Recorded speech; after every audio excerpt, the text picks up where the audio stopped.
ইমোতে profile picture দেখা যায় না কেন এবং কিভাবে এই সমস্যাটির সমাধান পেতে পারেন সেই প্রসেসটি আজকের এই ভিডিওতে আমি আপনাদেরকে দেখিয়ে দেব। প্রথমেই আপনারা আপনাদের ইমো অ্যাকাউন্টে যাওয়ার পরে জাস্ট ওপরে প্রোফাইল আইকনে ক্লিক করে দিবেন এবং তারপরে সেটিংস অ্যান্ড প্রাইভেসি এই অপশানে ক্লিক করে দিবেন। দেন এখান থেকে নিচে চলে আসবেন, জাস্ট একটু নিচে চলে আসবেন।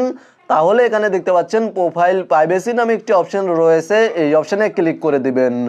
প্রোফাইল প্রাইভেসি এই অপশানে ক্লিক করার পরে এখানে দেখতে পাচ্ছেন অ্যাভাটার নামে একটি অপশন রয়েছে, জাস্ট এখানে ক্লিক করে দিবেন। এবং আপনারা যদি এখান থেকে এভরিওয়ান সিলেক্ট করে রাখেন তাহলে আপনাদের ইমো অ্যাকাউন্টের প্রোফাইল পিকচার সবাই দেখতে পাবে।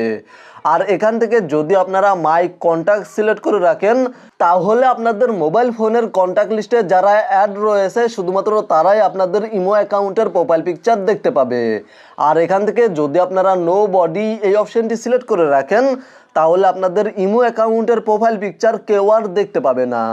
সেম একইভাবে কেউ যদি তার ইমো অ্যাকাউন্টে এই অপশনটি নো বডি সিলেক্ট করে রাখে তাহলে আপনি তার ইমো অ্যাকাউন্টের প্রোফাইল পিকচার দেখতে পাবেন না। আপনি যদি কারো ইমো অ্যাকাউন্টের প্রোফাইল পিকচার দেখতে চান বা কারো ইমো অ্যাকাউন্টে যদি এই সমস্যাটি দেখা দেয় তাহলে তাকে বলবেন এই সেটিংসে আসার পরে এই অপশনটি এভরিওয়ান সিলেক্ট করতে, তাহলে ইমো অ্যাকাউন্টের প্রোফাইল পিকচার সবাই দেখতে পাবে। মূলত আজকের ভিডিওটি এই পর্যন্তই। ভিডিওটি দেখে উপকৃত হয়ে থাকলে অবশ্যই কমেন্টে জানাবেন।